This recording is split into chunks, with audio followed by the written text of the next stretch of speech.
में आवाज आना यानी कि टिनाइटिस पहले ओल्ड एज में हुआ करती थी, लेकिन आजकल यंगस्टर्स में भी ये बीमारी देखने को मिल रही है। तो इसकी क्या वजह हो सकती है? यंगस्टर में जो बीमारी है उसका कारण है बहुत ज़्यादा कान में हेडफोन का यूज़ करना, मोबाइल फ़ोन बहुत ज़्यादा यूज़ करना या ब्लूटूथ को यूज़ करना। ये हमें सामान्य उपचार दिखते हैं एक्यूप्रेशर के, लेकिन इन पॉइंट्स को दबाने से ही बहुत अच्छे लाभ मिलते हैं। नमस्कार, D5 चैनल हिंदी देख रहे दर्शकों का मैं वंदना स्वागत करती हूँ। आज एक बार फिर हमारे साथ जुड़े हुए हैं acupressure acupuncture specialist doctor A.K. Jain. Doctor Jain, आपका बहुत बहुत स्वागत है हमारे इस प्रोग्राम में। Thank you very much. Doctor Jain, कान में आवाज आना यानी कि टिनाइटिस पहले ओल्ड एज में हुआ करती थी, लेकिन आजकल यंगस्टर्स में भी ये बीमारी देखने को मिल रही है। तो इसकी क्या वजह हो सकती है?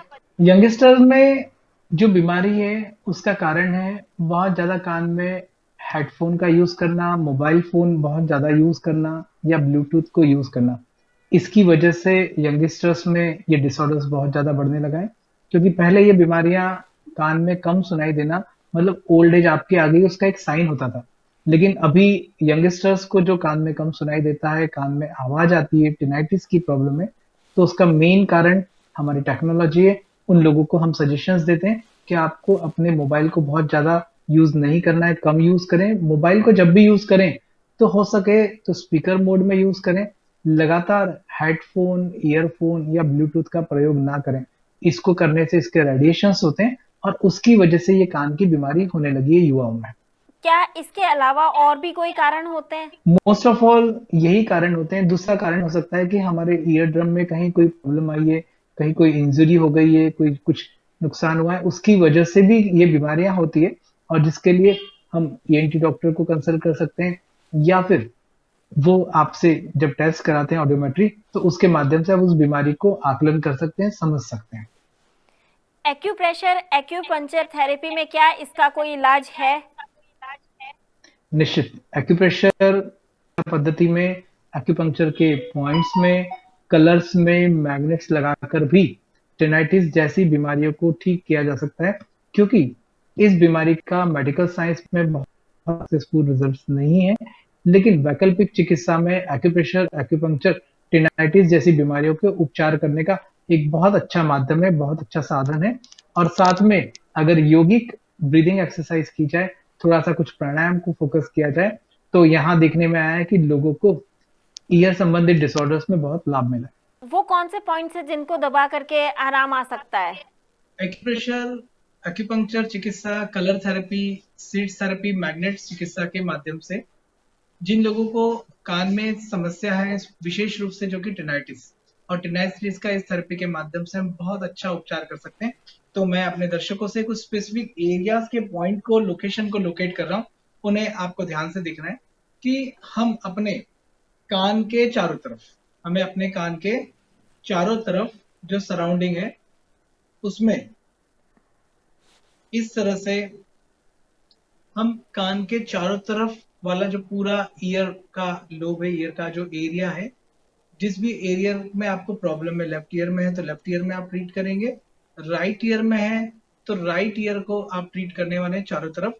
और वहां पर कान के चारों तरफ हाथ के अंगूठे से इस तरह आपको प्रेशर देना है, कान के चारों तरफ आप प्रेशर देंगे, लेफ्ट ईयर में भी राइट ईयर में भी। आप इस तरह से कान के चारों तरफ प्रेशर देंगे हाथ के अंगूठे से। प्रेशर में इतना याद रखिए कि जितना बियरेबल प्रेशर हो, जितना टॉलरेबल प्रेशर हो, आपको उतना ही देना है। अपनी क्षमता का ध्यान में रखते हुए दीजिए। साथ में आपके पास जो पेन या पेंसिल होती है, उस पेन या पेंसिल से हाथ के अंगूठे में नाखून के नीचे का हिस्सा, नाखून का नीचे का हिस्सा जो है आपका, यहाँ पर आप हाथ पेन से उसको प्रेशर देंगे कॉर्नर पे। ये दोनों कॉर्नर्स के ऊपर आप उसको प्रेशर दीजिए, यहाँ और यहाँ, जैसे मैं मार्किंग कर रहा हूँ हमारे दर्शकों के लिए। तो यहाँ पर आप सिंपल पेन से उसको दबाएंगे, लेफ्ट साइड भी राइट साइड भी। इसी में से एक लेफ्ट ईयर का पॉइंट है, एक राइट ईयर का पॉइंट है। आपको सिंपल यहाँ पेन से प्रेशर देना है, टैपिंग करना है। दूसरा जो हो सकता है, आप हाथ की स्मॉल फिंगर, हाथ की स्मॉल फिंगर का बाहर का हिस्सा, जो नाखून का कॉर्नर है, उस कॉर्नर पर भी अपने पेन से, बॉल पेन को लेकर, टूथपिक को लेकर आप सिंपल जहां नेल आपका स्टार्ट होता है उस जगह पर आप अच्छे से प्रेशर दीजिए। ये पॉइंट पर प्रेशर देने से आपको बहुत अच्छा रिलीफ मिलने वाला है। टिनाइटिस की बीमारी में आपको आराम मिलने वाला है।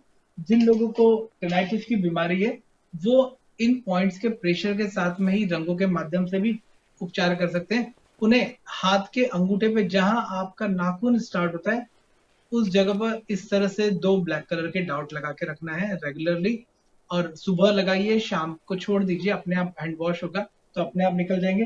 दिन में काम करने में अगर कलर निकल जाता है, हैंड वॉश करने में साफ हो जाता है, आप फिर से रेड कलर का स्केच पेन, जो कि स्टेशनरी शॉप पर कहीं भी इजीली मिलेगा, आपके बच्चों के पास मिलेगा, रेड कलर का स्केच पेन या रेड पेन लेकर भी उस जगह पर लगा सकते हैं। नहीं है तो रेड कलर का कंकु लगाकर भी उपचार कर सकते हैं। इस जगह पर हाथ के किसी भी एक तरफ के अंगूठे में आप यूज करें इस पॉइंट को, या तो लेफ्ट साइड में या राइट साइड में, थंब के पीछे की तरफ जहां आपका नाखून स्टार्ट होता है उस जगह पर आप रेड कलर लगाएंगे तो ये भी आपको बहुत उपचार में हेल्प करने वाला है। दूसरा मेथड्स, नियमित भ्रामरी प्राणायाम को करने का अभ्यास करिए। दोनों हाथ की इंडेक्स फिंगर को लेकर कान के अंदर डाल दें और आंखें बंद करके जोर से हमिंग साउंड क्रिएट करना है, जस्ट लाइक भौरे के जैसा हमिंग साउंड क्रिएट करना है। और इस साउंड को लगातार 5 से 10 मिनट कंटिन्यूशन में करना है और उसको महसूस करना है। इस तरह से लगातार इस भ्रामरी प्राणायाम को किया जाए तो बहुत लाभ मिलता है। भ्रामरी प्राणायाम दूसरे तरीके से भी किया जा सकता है।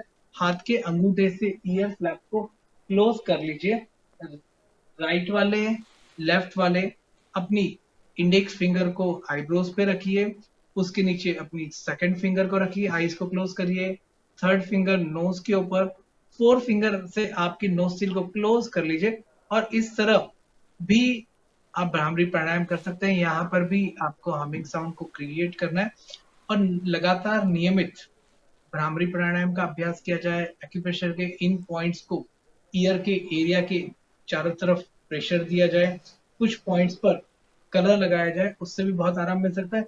दूसरा, साथ में आप इन्हीं एरिया के ऊपर एक्यूप्रेशर के जो पॉइंट्स है इसके ऊपर एक मेथी दाना लगाकर भी उपचार कर सकते हैं। हमने पेपर टेप में मेथी दाने को लिया है और इस पॉइंट्स पर प्रेशर लगातार बना रहे तो इसे हमें अपने हाथ के अंगूठे के कॉर्नर पे जहां हमने कलर लगाया है तो वहां हमें राइट साइड की तरफ भी लगाना है, एक लेफ्ट साइड की तरफ भी लगाना है। तो पहले उस पॉइंट को प्रेशर दीजिए, कलर लगाइए और थर्ड स्टेप में मेथी दाना लगाकर इस पॉइंट पर छोड़ दीजिए। ये मेथी दाने को लगभग 6 से 8 घंटे तक लगा रहने दीजिए, थोड़ा थोड़ा दबाइए और इस तरह से आप उपचार करते हैं तो ये उपचार आपके कान के उपचार में बहुत सहायक होगा। इसे नियमित आप यूज कर सकते हैं। कई बार लोगों को अजीब सी आवाजें भी सुनाई देती हैं, तो क्या यही सारा उपचार उस कंडीशन में भी अप्लाई करना चाहिए? जिन लोगों को कानों में लगातार आवाज आती है, कहीं भौरे के जैसी आवाज आती है, कहीं मक्खी के जैसी आवाज आती है, उस बीमारी को इसमें टिनाइटिस डिसऑर्डर्स के नाम से जाना जाता है। और टिनाइटिस का इस पॉइंट जो कि हमने अपने दर्शकों को अभी बताएं, उन पॉइंट को लगाने से उन्हें बहुत लाभ मिलेगा। तो नियमित इन पॉइंट्स का सेवन करें, उपचार में लगाएं। आपके कहने का मतलब ये है कि इससे कान के अंदर आने वाली आवाजें कम हो जाएंगी और आपको ठीक से सुनना शुरू हो जाएगा। क्या ये सुनने की क्षमता को बढ़ाता है? निश्चित, ये पॉइंट्स बहुत स्पेसिफिक पॉइंट्स हैं। ये हमारे कैपेसिटी को बढ़ाएंगे। ईयर ड्रम में कहीं कोई ऑब्स्ट्रक्शन आ गया है, कहीं ईयर ड्रम चिपक रहा है और कुछ है तो ये उसको भी ठीक करेंगे।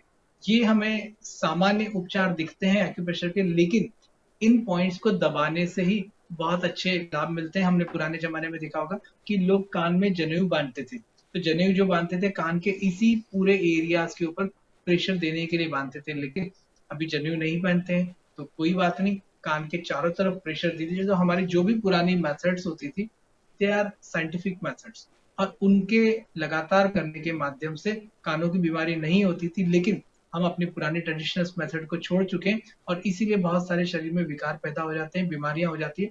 तो अपने पुराने ट्रेडिशनल कंसेप्ट को कहीं ना कहीं अडॉप्ट करने की आदत डालिए और अगर इन पॉइंट्स को दबा देते हैं हम, क्योंकि वो नहीं कर पाते हैं सारी चीजें, पॉइंट को दबाते हैं तो यहाँ पर भी हमें वही लाभ मिलता है जो हमारे ट्रेडिशनल मेथड से मिलता है। सही कहा आपने कि अपनी संस्कृति को फिर से अपनाना चाहिए। डॉक्टर जैन, आप हमारे साथ जुड़े, आपका बहुत बहुत धन्यवाद। Thank you. अगले एपिसोड में आपसे फिर मुलाकात होगी, तब तक के लिए नमस्कार। ज्योतिष कोई टोना टोटका नहीं है, एक विद्या। जोशी है कोई जादूगर नहीं है, आपका अच्छा सलाहकार। कैसे कर सकते हैं आप अपनी समस्याओं का हल इस विद्या को जानकर? ये कोई भ्रम नहीं, एक साइंस। आपके ग्रहों में छिपा है आप ही की समस्याओं का हल। तो देर किस बात की? आइए देखते हैं अपना प्रोग्राम ज्योतिष एक विद्या।